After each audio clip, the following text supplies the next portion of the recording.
Shalom.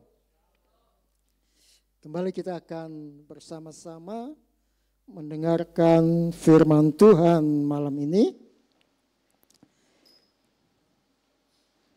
Firman Tuhan hari ini saya kasih judul, hendaklah terangmu bercahaya. Hendaklah terangmu bercahaya. Kita terlebih dahulu untuk membaca Efesus 5 ayat 8 sampai 21.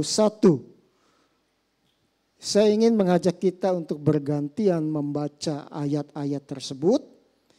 Saya akan bacakan terlebih dahulu ayat yang ke-8, kemudian saudara ke-9 dan terus berlanjut. Oke, saya akan bacakan ayat 8. Memang dahulu kamu adalah kegelapan, tetapi sekarang kamu adalah terang di dalam Tuhan. Sebab itu hiduplah sebagai anak-anak terang.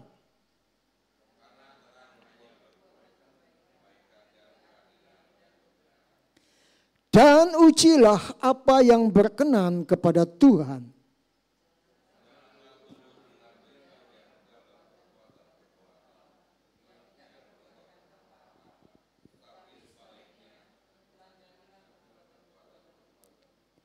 Sebab menyebutkan saja pun apa yang dibuat oleh mereka di tempat-tempat yang tersembunyi telah memalukan.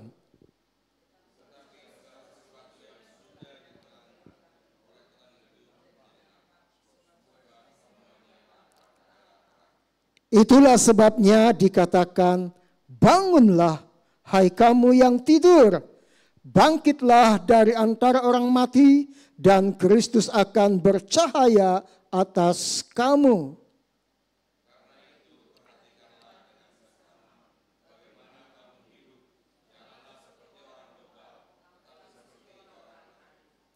Dan pergunakanlah waktu yang ada, karena hari-hari ini adalah jahat.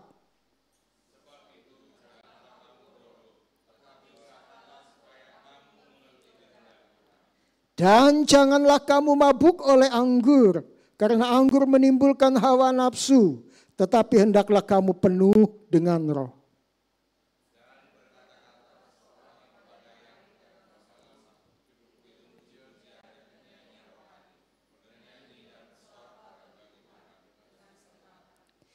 Ucaplah syukur senantiasa atas segala sesuatu dalam nama Tuhan kita Yesus Kristus kepada Allah dan Bapa kita. Sama-sama. Dan rendahkanlah dirimu seorang kepada yang lain di dalam takut akan Kristus. Iya, puji Tuhan. Tadi kita sudah membaca ayat-ayat pendahulu yang sekiranya itu akan memberikan kita satu gambaran dari apa yang akan saya sampaikan hari ini, bahwa hendaklah terangmu bercahaya. Di tengah-tengah dunia kita tahu saat ini penuh dengan kegelapan dosa. Ya. Kalau apa yang terjadi beberapa waktu yang lalu, demo disertai dengan kerusuhan. Ini menggambarkan betapa mudahnya manusia saat ini tersulut sehingga dikenal dengan sumbu pendek. Ya, mudahnya manusia tersulut dengan provokasi untuk melakukan hal-hal yang tidak seharusnya. Terjadi penjarahan yang seharusnya tidak dilakukan. Walaupun sebenci-bencinya itu sesuatu tindakan kriminal. Dan kalau kita juga menyaksikan apa yang terjadi di Nepal, bagaimana beberapa pejabat diseret, dipukulin luar biasa, ya. Ini menggambarkan dunia memang sedang menuju kepada kebinasaannya. Kegelapan yang adalah dosa semakin merebak di tengah-tengah dunia ini. Bagaimana dengan kita sebagai orang-orang percaya, orang-orang Kristen?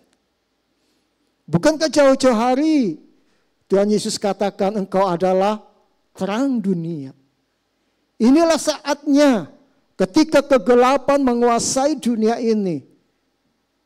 Kita sebagai orang-orang Kristen, biarlah terang yang ada, yang bersumber dari Tuhan kita, itu harus terpancar menerangi dunia yang gelap ini.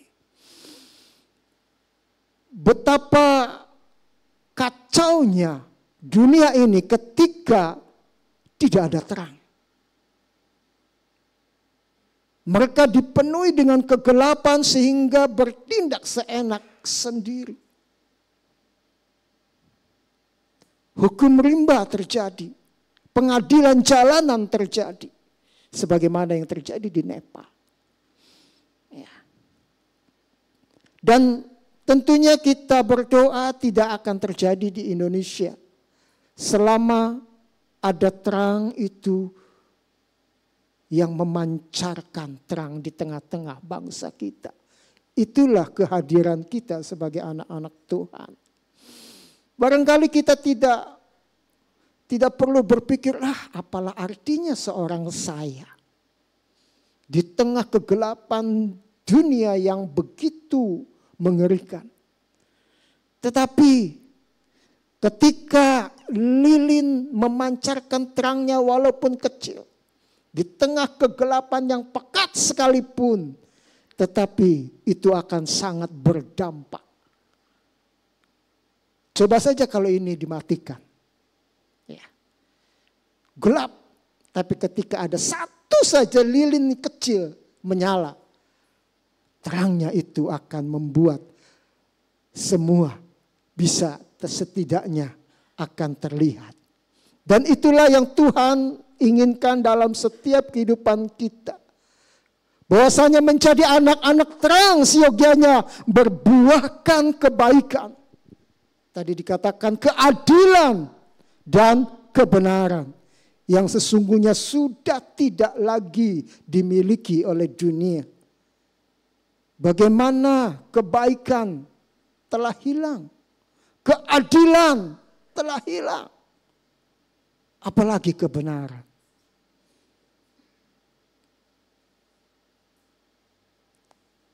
Kita diingatkan untuk tidak lagi melakukan hal-hal yang jahat. Ikut-ikutan dalam kegelapan. Sebaliknya hendaklah terangmu bercahaya menerangi kegelapan.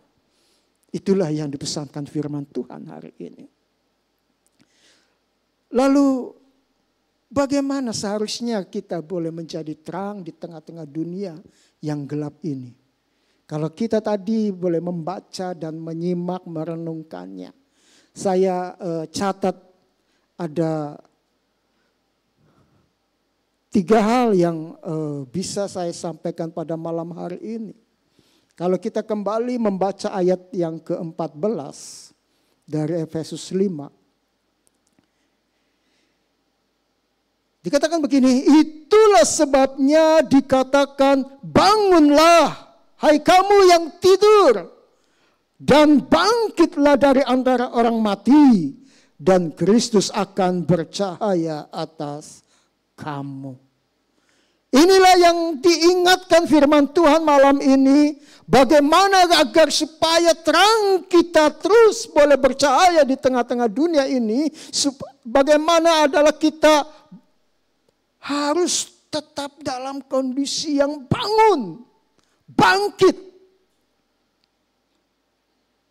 Kalau dikatakan dari orang mati, ya tentunya orang mati sudah tidak bisa berbuat apa-apa lagi. Tetapi kita yang masih hidup sebagai anak-anak terang, bangun dan bangkitlah supaya Kristus bercahaya atas kamu. Jadi artinya di sini kita harus terus berusaha dalam kondisi yang terbangun. Jangan sampai tertidur. Kalau kita tertidur, kita akan lenyap, terbawa ke dalam kegelapan. Tetapi anak-anak terang dia harus bangun, bangkit selalu.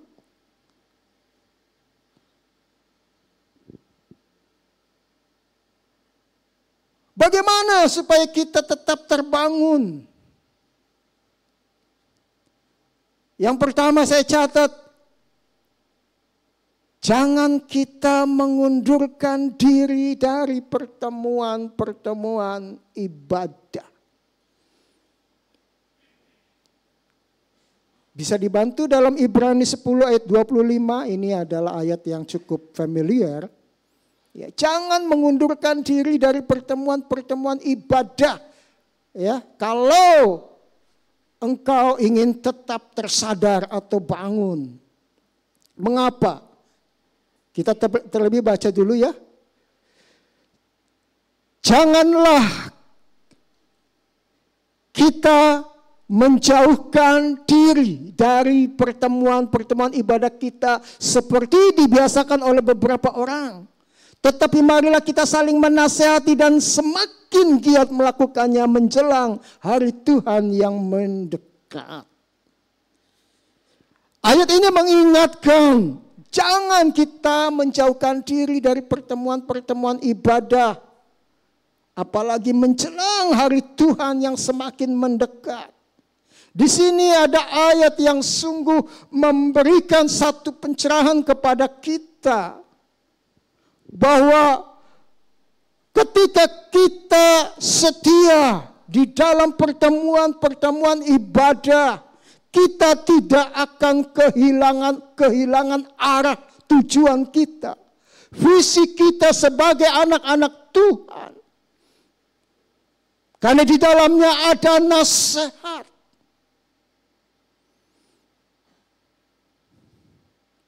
Ada yang mengingatkan kita. Barangkali kita sudah mulai menyimpang jalan hidup kita. Tetapi ketika kita masuk di dalam pertemuan-pertemuan ibadah, ada nasihat yang kita dengar. Yang akan mengembalikan arah tujuan kita sebagai orang percaya. Mungkin di dalamnya ada visi yang harus kita capai. Tetapi kalau kita menjauhkan diri dari pertemuan ibadah, kita akan kehilangan visi. Kita akan kehilangan arah karena tidak ada yang mengingatkan, tidak ada yang menasehatkan kita. Lalu apalagi? Roh kita akan semakin lemah.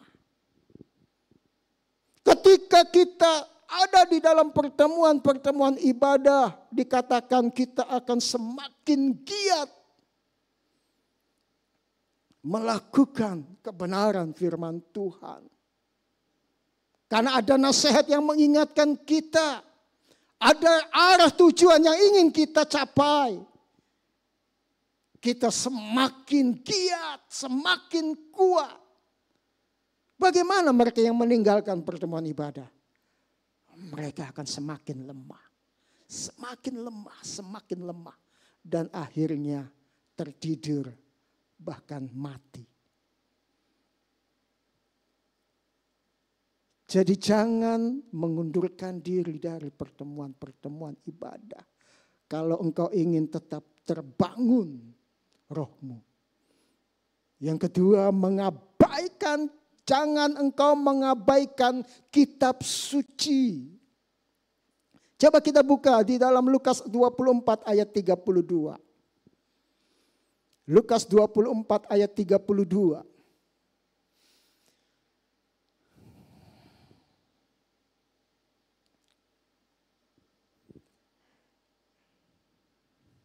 Oke. Lukas 24 ayat 32, kata mereka seorang kepada yang lain, bukankah hati kita berkobar-kobar ketika Yesus berbicara dengan kita di tengah jalan, dan ketika ia menerangkan kitab suci kepada kita. Ini adalah kejadian ketika Tuhan Yesus menampakkan diri pada setelah dia bangkit, ya, dia menampakkan diri kepada murid-muridnya dan salah satunya terjadi di Emmaus, ya. Tuhan Yesus berjalan dengan dua muridnya, kemudian murid ini berkata, bukankah hati kita berkobar-kobar ketika ia berbicara dengan kita di tengah jalan dan ketika ia menerangkan kitab suci.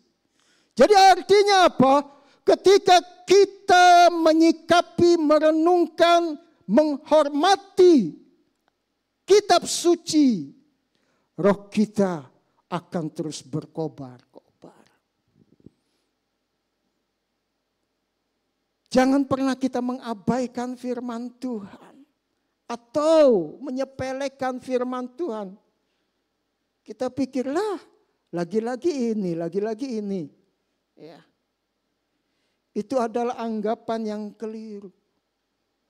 Mari, ayat ini menegaskan kepada kita bagaimana murid-murid hatinya berkobar-kobar ketika mendengar Tuhan Yesus berbicara. Ketika firman Tuhan disampaikan. Ketika firman Tuhan mereka dengar. Hati mereka berkobar-kobar. Jadi jangan abaikan kebenaran firman Tuhan. Jangan abaikan kitab suci. Jangan abaikan firman Tuhan yang kita dengar. Mari kita sikapi, renungkan setiap firman Tuhan yang kita dengar.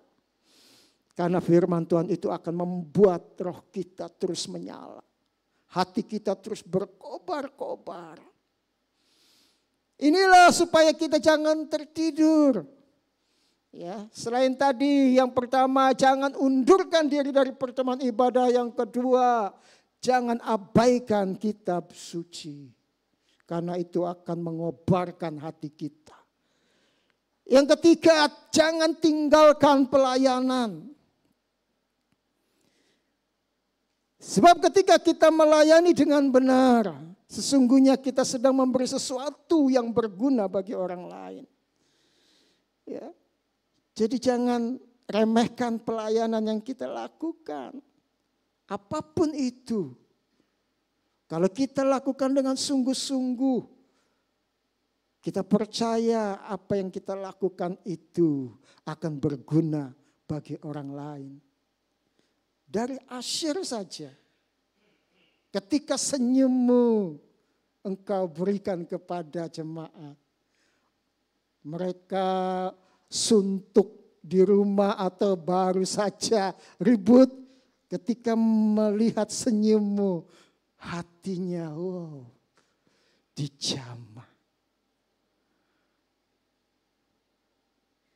Jadi jangan pernah tinggalkan pelayanan sekecil apapun, karena itu sangat berguna, itu akan membangun. Sebagai singer, sebagai WL. Ketika berbicara di tempat ini, ketika memimpin puji-pujian, ada lagu-lagu yang bisa memberkati jemaat Tuhan. Ketika musik dimainkan,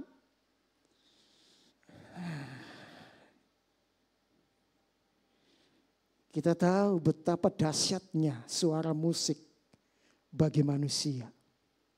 Betul? Itu suara musik akan memberikan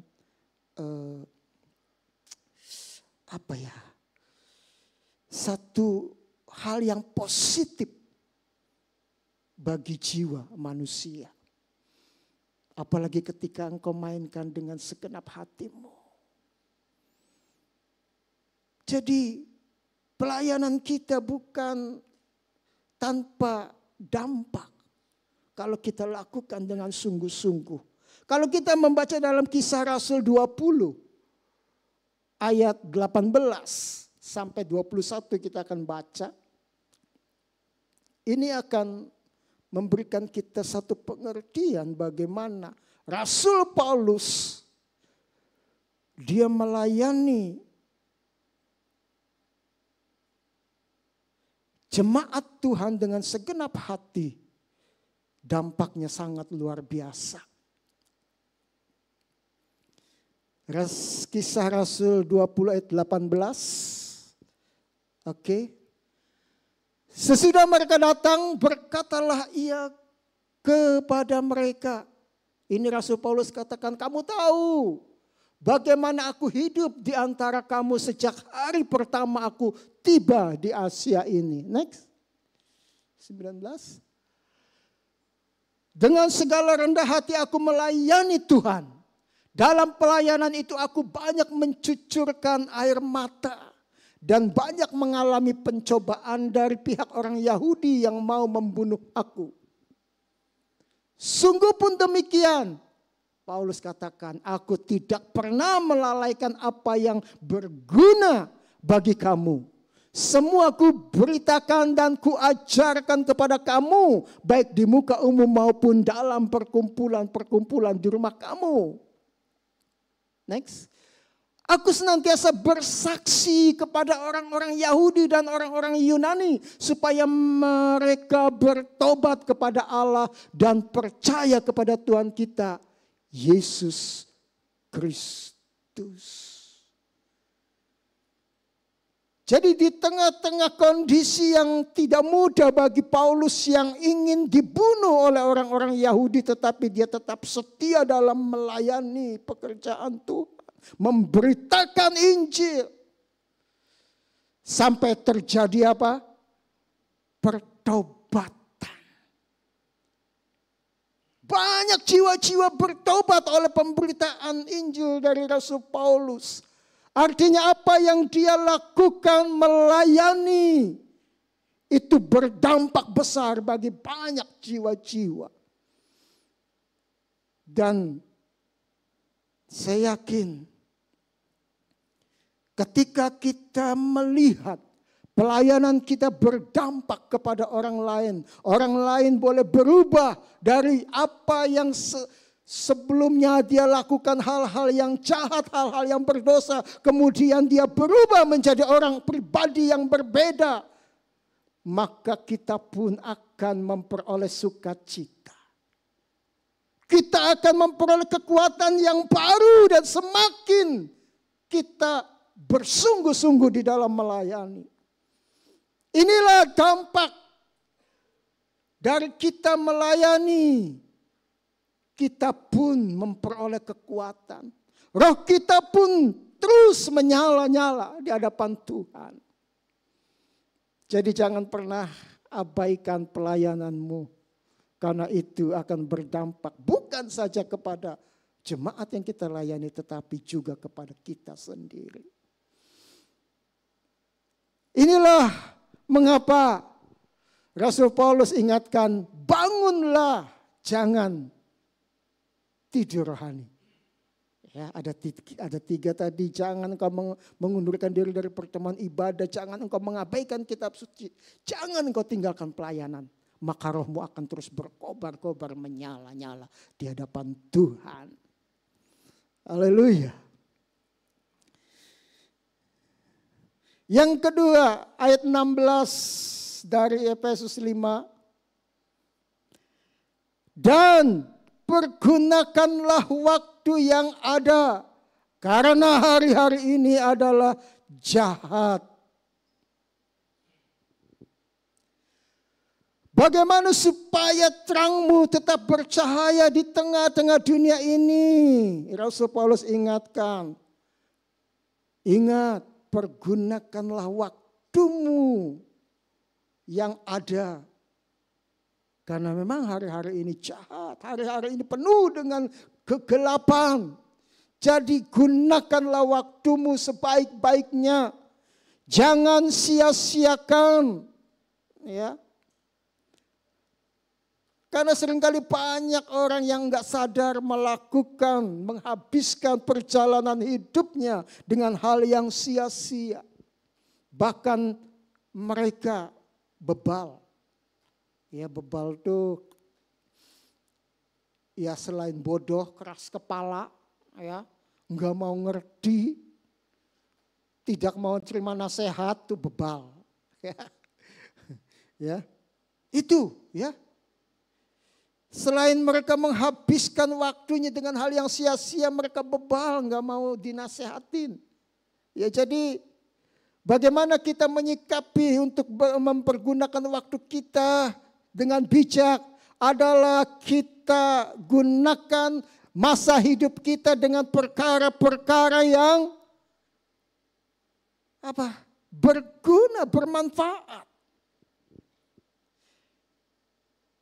Jangan sampai waktu hidup kita hanya dihabiskan dengan perkara-perkara duniawi. Mengumpulkan harta begitu banyak, berlimpah-limpah. Tidak salah memang. Tetapi pengkhotbah 2 ya, ayat 7 sampai 11. Bagaimana Salomo dia mengingatkan melalui tulisannya, aku telah berusaha mengumpulkan sebanyak-banyaknya harta benda. Emas, perak, kambing, domba, ya, budak-budak, bahkan gundik-gundik. Tetapi pada akhirnya Salomo katakan, itu sia-sia. Jadi jangan melulu habiskan waktu kita dengan perkara-perkara duniawi dengan mengumpulkan harta sebanyak-banyaknya. Kita lupa waktu kita dengan Tuhan. Boleh kumpulkan harta, enggak salah karena memang manusia hidup membutuhkan. Tetapi jangan sampai kemudian kita menyisihkan Tuhan dalam hidup kita. Harus ada keseimbangan atau justru kita harus lebih mengutamakan Tuhan. Bukankah itu yang dikatakan kitab suci? Ya, carilah dahulu kerajaan Allah, maka semuanya akan ditambahkan kepada kita. Salomo pun mengingatkan ada orang yang mengejar hikmat, pengetahuan dunia ini. Ya, sampai bergelar profesor, doktor, dedet. Ya, tidak salah juga saya katakan. Tetapi yang salah ketika waktunya habis hanya untuk melulu memikirkan bagaimana mendapatkan hikmat pengetahuan dunia ini dan mengabaikan Tuhan dalam hidupnya. Karena sesungguhnya sumber hikmat itu adalah Tuhan, bukan dunia ini. Jadi bagaimana kita boleh mempergunakan waktu kita dengan bijak? 1 Timotius 6 ayat 11. 1 Timotius 6 ayat 11. Dan 12 ya. 1 Timotius 6 ayat 11 dan 12. Tetapi engkau hai manusia Allah, jauhilah semuanya itu. Ya, kalau ayat-ayat di atasnya itu adalah orang-orang yang khawatir dengan kekayaan, harta benda ya. Jauhilah itu. Kejarlah apa? Keadilan. Ibadah, kesetiaan, kasih, kesabaran dan kelembutan. Kejar, kembali lagi dulu ayat 11. Kejarlah keadilan. Bukankah tadi saya katakan di tengah dunia ini keadilan sudah rusak. Ya, betapa keadilan di pengadilan sudah begitu rusak. Dengan uang yang salah jadi benar, yang benar jadi salah. Inilah keadilan dunia. Untuk itu kejarlah keadilan. Kita sebagai anak-anak terang, kita harus tetap bisa bersikap adil. Setidaknya dalam skup yang mungkin, dalam keluarga kita, dalam jemaat Tuhan. Biarlah itu ada di dalam hidup kita. Kejarlah ibadah, tadi saya katakan jangan tinggalkan pertemuan-pertemuan ibadah. Kesetiaan. Sangat langka sekarang di dunia ini orang-orang yang bisa setia. Ya. setia dengan atasannya, setia dengan bosnya. Kasih. Dunia sudah kehilangan kasih. Oleh sebab itu dunia membutuhkan kehadiran kita. Kesabaran. Sabar. Wah, ini banyak terjadi. Orang-orang sudah tidak sabar. Itulah butuh kehadiran kita sebagai orang anak-anak Tuhan untuk sabar. Kelembutan sebagaimana Tuhan Yesus. Next ayat 12-nya. Bertandinglah dalam pertandingan iman yang benar. Rebutlah hidup yang kekal. Jadi bertandinglah dalam iman. Ya, bertandinglah dalam iman, pertandingan iman. Inilah bagaimana kita mempergunakan waktu kita dengan bijak. Kita sedang bertanding dalam iman kita di tengah-tengah dunia ini, di tengah-tengah penyesatan. Dunia ini, mereka berusaha dengan hadirnya ya internet, YouTube. Begitu mudahnya mereka berbicara. Berbicara kosong, berbicara hoak, berbicara bohong, berbicara penyesatan. Dan itu banyak didengar oleh orang-orang Kristen. Akhirnya iman mereka mulai goyah. Kita sedang bertanding di dalam iman kita, pertandingan iman kita. Ya. Mari bertanding dalam pertandingan iman dengan sungguh-sungguh, jangan sampai kita dikalahkan. Langkah terakhir itulah yang akan menentukan kita. Apakah kita masuk dalam kekekalan ataukah kita akan masuk dalam kebinasaan. Menangkanlah pertandingan imanmu di tengah-tengah dunia ini. Ya, itulah bagaimana kita bisa pergunakan waktu kita dengan bijak. Yang tadi, yang pertama bahwa kita tidak sadar menghabiskan perjalanan hidup kita dengan hal yang sia-sia. Yang kedua, saya catat banyak orang melakukan hal-hal yang tidak berguna. Ya. Jadi menghabiskan waktunya dengan sia-sia dan banyak juga mereka yang melakukan hal-hal yang tidak berguna. Ya. Apa? Ya mudah sajalah. Banyak kali kita memperkatakan hal-hal yang kosong. Yang tidak berguna. Seperti suka membicarakan hal-hal yang buruk tentang orang lain. Padahal kita sendiri pun belum tentu lebih baik dari orang lain.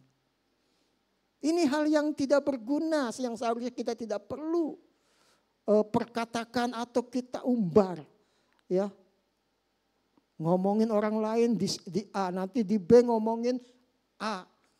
Ya muter aja terus. Nyalah-nyalahin. Ya. Padahal kita pun belum tentu lebih baik dari dia. Kepo.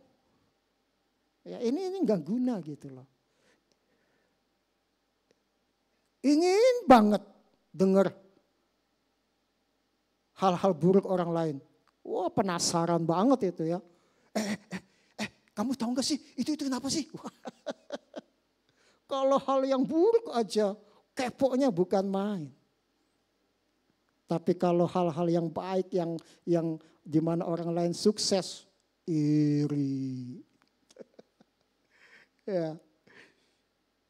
Inilah yang kadang-kala kita nggak sadar. Ya. Hal-hal yang tidak berguna seringkali kita lakukan.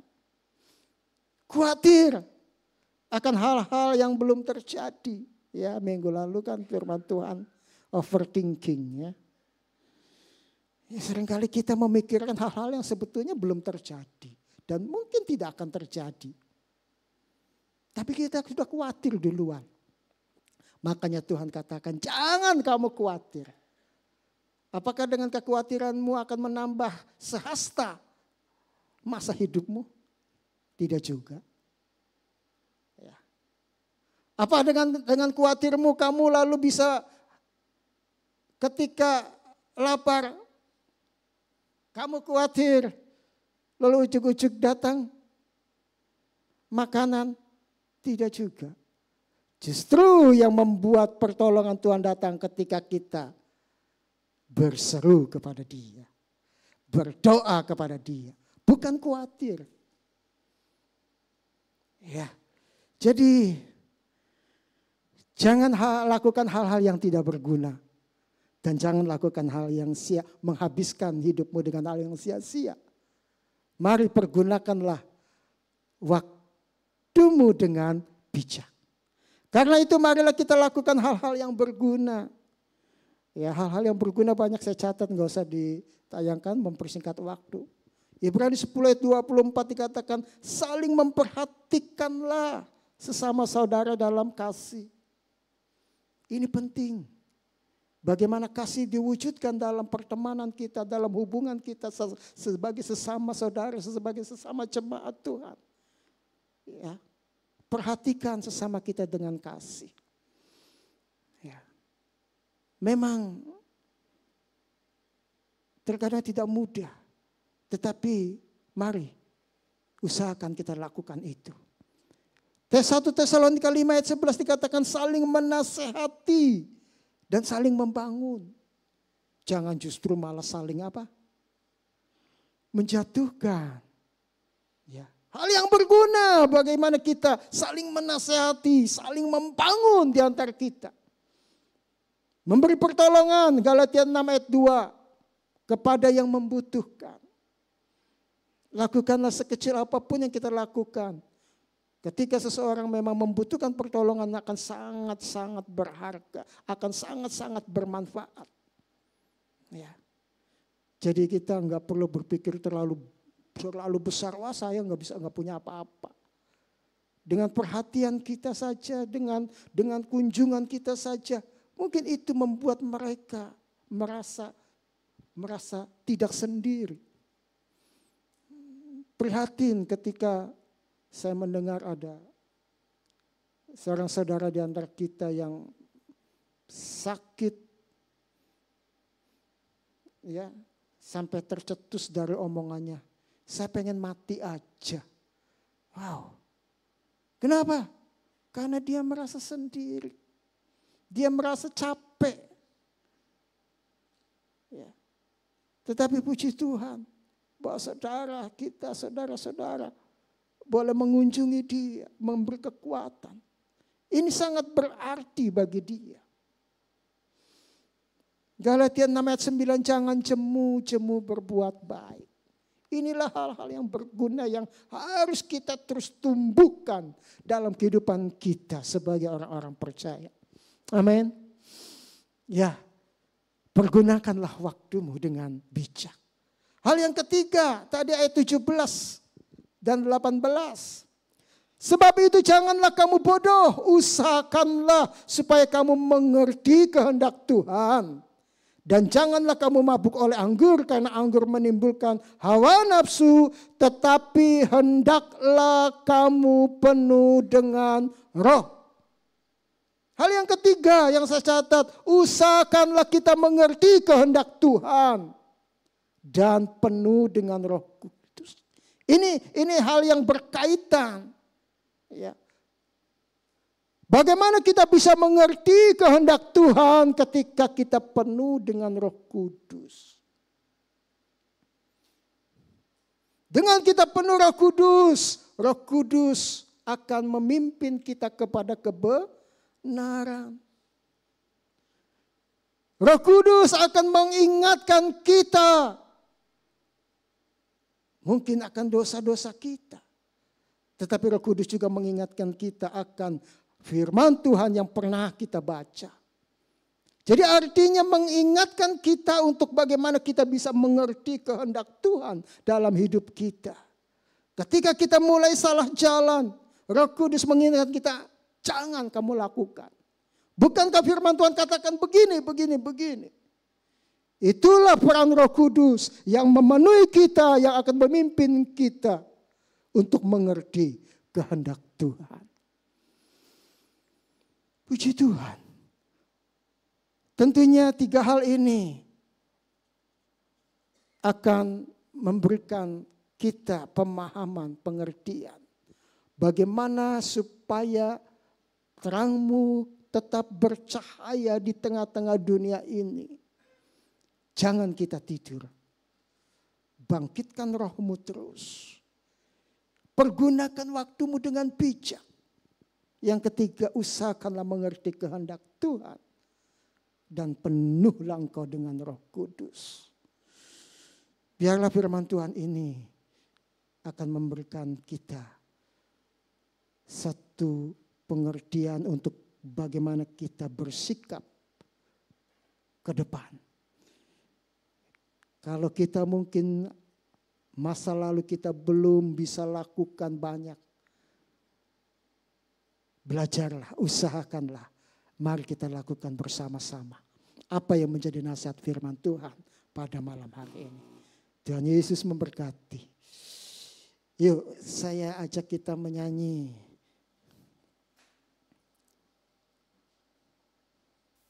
Bejanamu.